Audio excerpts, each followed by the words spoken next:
Today we're starting our last chapter, section 9.1.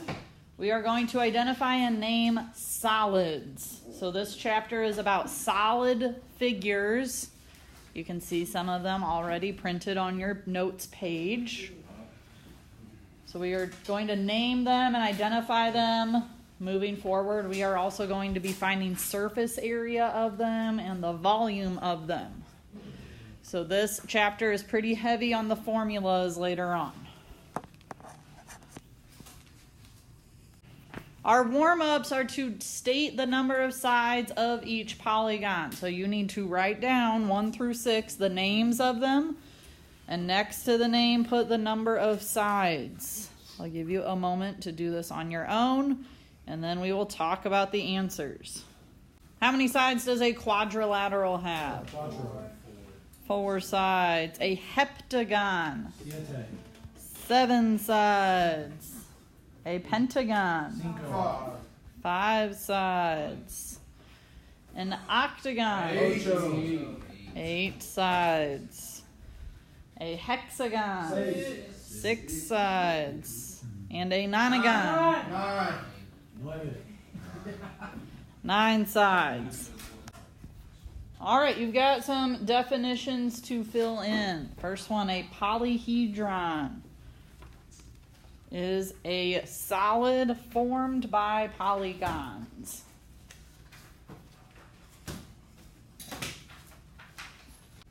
So they've got a few pictures of some polyhedrons here for you. We also need to be able to identify the parts of a polyhedron. So we have faces. A face is a polygon, so it is a flat surface.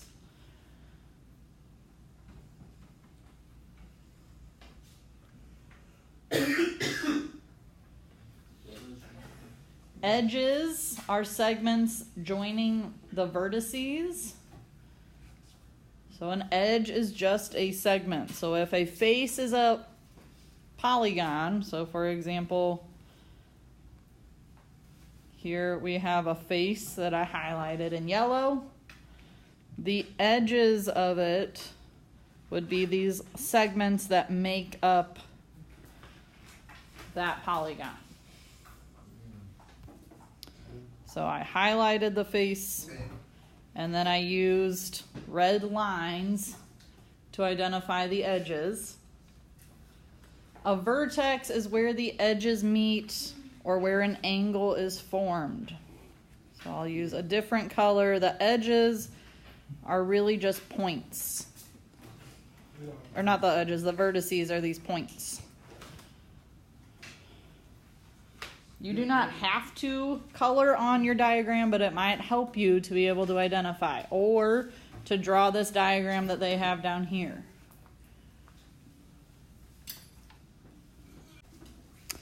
A prism is a type of polyhedron that has 2 congruent parallel faces. We name a prism by their bases. For example, a hexagonal prism has hexagons for bases. The bases do not need to be on the top and the bottom, by the way. The ones that they have drawn on your paper for you, the triangular prism and the rectangular prism, the bases are the triangles on the sides and the rectangles on the sides. So the bases do not always have to be top and bottom. If you want to make yourself a note that on prisms, other than the bases, the other sides will always be rectangles. So the non-base sides, or faces, I should say, are always rectangles. Which we can see that down here. When we have the triangular prism, we've got triangles as the bases, but then the non-base faces, we can see those are 3 rectangles.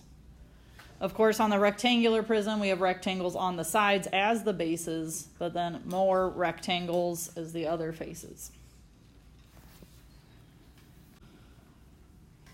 All right, so now we've got some solids that we are going to name. Some of them we've already talked about a little bit, some of them we have not. The prisms, those are the ones we've already talked about. The first one we just saw an example of before. That's going to be a rectangular prism. I know that box is not very big, so if you have to write outside the box, that's fine.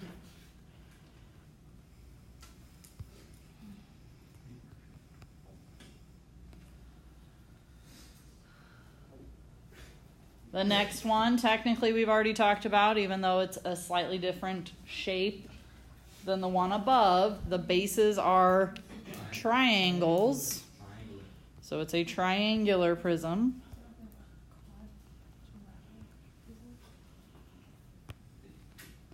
The next one is meant to be a special type of prism. I don't know that this particular diagram does a great job of showing it. I think it should be stretched out a little bit more. But if all of those sides were to be congruent, all the edges were congruent, so all the faces were squares, do we know what it would be called? A cube, good. So I believe they mean for this one to be a cube. If you want to draw a better example of it, you can. Or if you want to try to mark all of those as being congruent sides, you can. But there's a special type of rectangular prism where all the edges are congruent. That would be a cube. What? I did. All right, on the next one, does anybody know what we would call this? A cylinder, good. Do we think a cylinder is a polyhedron? No. No, because its bases are not polygons. Yeah, several people have said the next one is a cone. What about the one at the bottom? A sphere. Now, at the bottom, we have different types of pyramids. Pyramids are similar to prisms in that they are named by their base, but pyramids only have one base. Pyramids only have one base. The rest of their faces are what shape? Triangles.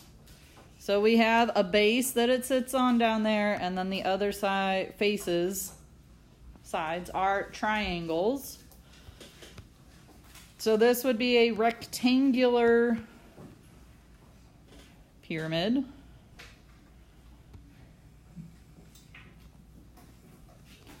Anybody think they know what the next one would be? A triangular pyramid.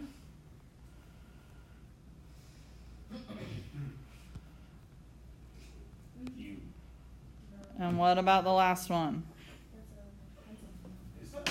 What shape is the base? A pentagon. So it's a pentagonal pyramid.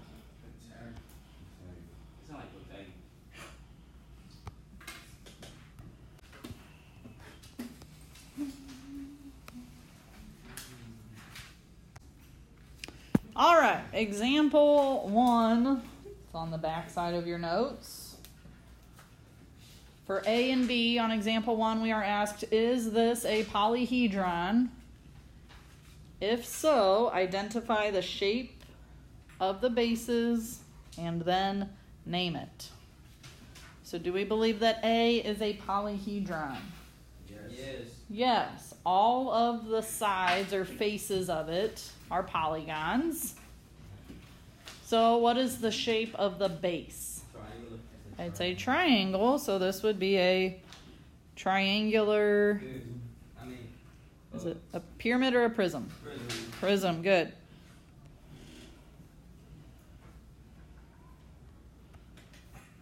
So a prism is going to have two bases that are parallel to each other.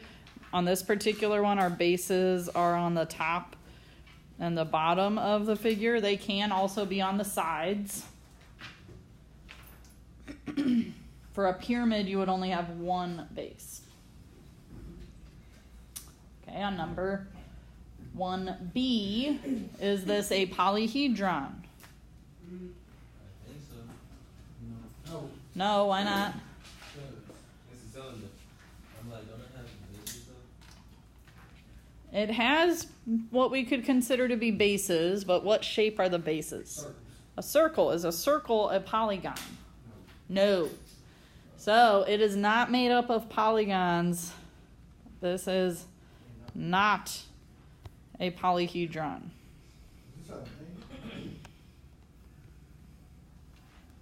If you still want to name it, you can. It is a cylinder. It's just a short, fat one, squished down from the other one we saw. But it's still not considered a polyhedron. For 2A and 2B, they are telling us that these are polyhedron. We need to name them and then count the number of faces, edges, and vertices. So let's start with 2A, just naming the polyhedron. What is it? Cube. It is not a cube, and I know it's a little bit fuzzy to see, but they did mark some of the sides, and they're not all marked the same. Okay, if it's a cube, then that means all of the faces are squares, so they would be the same. So instead, we would call this a rectangular prism. Good.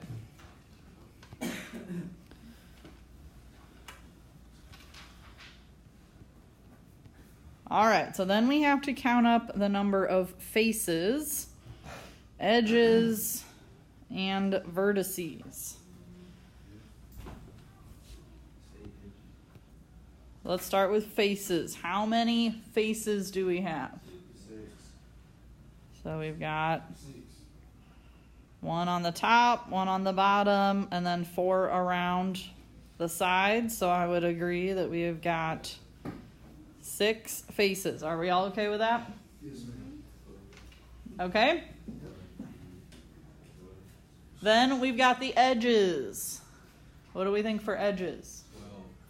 12 of them. So we should have 4 for either one of the bases. So 4 and 4 would be 8. And then we've got 1, 2, 3, 4 connecting. So I would agree with a total of 12 edges. Sometimes it can be hard with the edges because it's really hard to see and visualize the one on the very back and the bottom. Okay, let's talk about vertices. What do we think? 8 of them. So we should be able to put points. They make it easier on us when they put letters at all of the vertices, or at least most of them. I think there might be a letter here. It's just very hard to see. But I would agree that we also have 8 vertices.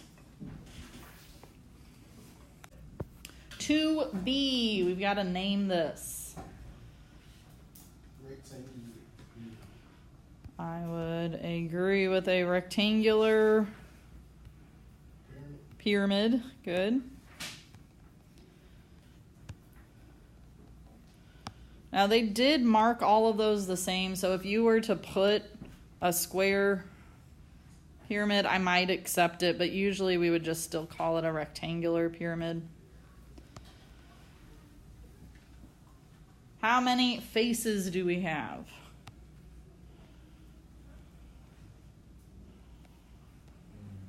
1. On this pyramid? 5. We have 5, good. So there's the one that it sits on, which is a square or a rectangle. And then there's a triangle that comes up from each side. So 4 sides, that would be 4 triangles plus our 1 base for a total of 5 faces. Questions about how he came up with that? 5 faces? Okay. Next are edges. What do we think for edges? 8. So we've got 4 along the base. 1, 2, 3, 4 more coming up. So I agree with 8.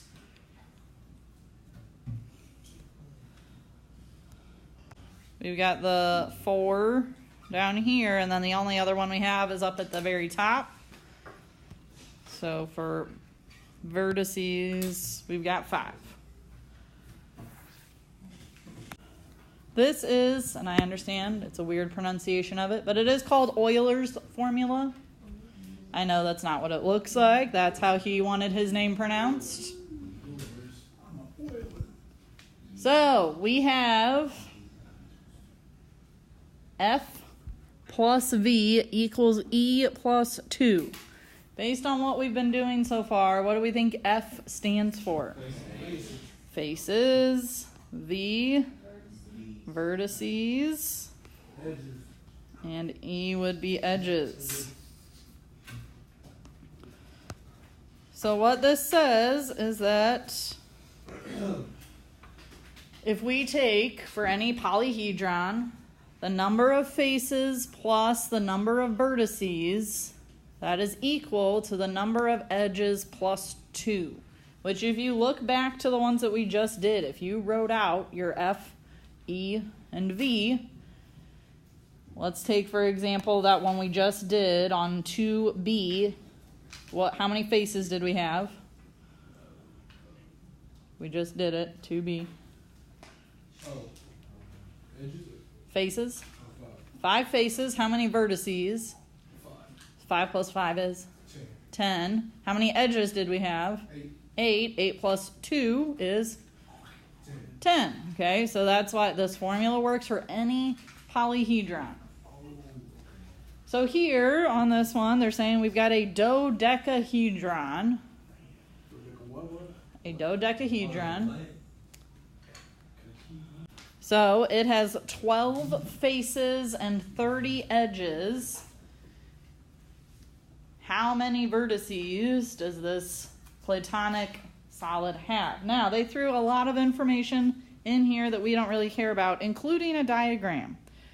You don't really need to care about the fact that it's a dodecahedron. You don't really care about what kind of solid it is. You don't even really need to look at this diagram. We can just use this formula. How many faces did they tell us it has? 30. Faces? 12 plus, we're looking for the number of vertices, so I'm going to leave that as a V, is equal to, how many edges does it have? 30 plus 2. Jaden? Vertices would be 20. So 12 plus V is equal to 32. Subtract the 12. We would have 20 vertices.